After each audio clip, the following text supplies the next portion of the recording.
సంతోషపడతా ఉన్నా. ఇది మీ ఇంటింట ఈ ప్రభుత్వం మీకు తోడుగా ఉంటూ మీ ప్రతి ఇంట్లో చదువుల విప్లవాలు, ఆర్థిక విప్లవాలు, మహిళా విప్లవాలు, సాధికార విప్లవాలు తీసుకువస్తున్న మన సామాజిక పరివర్తనల విప్లవ రథాన్ని ఆపేందుకు గత 5 ఏళ్లలో జరిగిన ప్రయత్నాలను గుర్తు తెచ్చుకొని ప్రతి ఒక్కరూ కూడా ఓటు వేసేటప్పుడు ఆలోచన చేసి ఓటు వేయమని కోరుతా ఉన్నా. గవర్నమెంట్ బడిలో ఇంగ్లీష్ మీడియం వద్దని అడ్డుకున్న వారికి బుద్ధి చెప్పండి అని అడుగుతా ఉన్నా. పేదలు వెళ్ళే గవర్నమెంట్ బడులలో ఇంగ్లీష్ మీడియం వద్దని అడ్డుకున్నా వారికి బుద్ధి చెప్పండి అని గట్టిగా అడుగుతా ఉన్నా.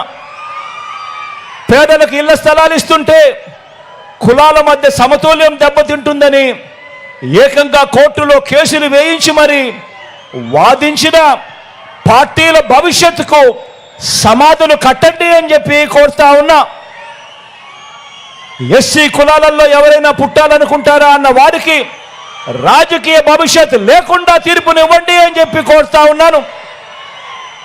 బీసీల తోకలు కత్తిరిస్తా అన్న బాబును సమర్థించే అనేక తోకలను మరోసారి కత్తిరించండి అని చెప్పి కోరుతా ఉన్నా. మైనారిటీలకు నాన్నగారిచ్చిన 4% రిజర్వేషన్లను పనంగా పెట్టడమే కాకుండా మైనారిటీల మనోభావాలతో గత 30 ఏళ్లుగా చెలగాటమాడుతా ఉన్న బాబును ఏ ఒక్క మైనారిటీ సోదరుడైనా ఏ ఒక్క చెల్లెమ్మైనా సమర్థించవచ్చా అన్నది ప్రతి ఒక్కరూ కూడా ఆలోచన చేయమని కోరుతా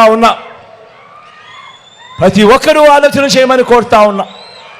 ఈ వర్గాలన్నీ నాకైతే నేను నా నా నా నా అని హక్కును చేర్చుకున్న వర్గాలు. ఇక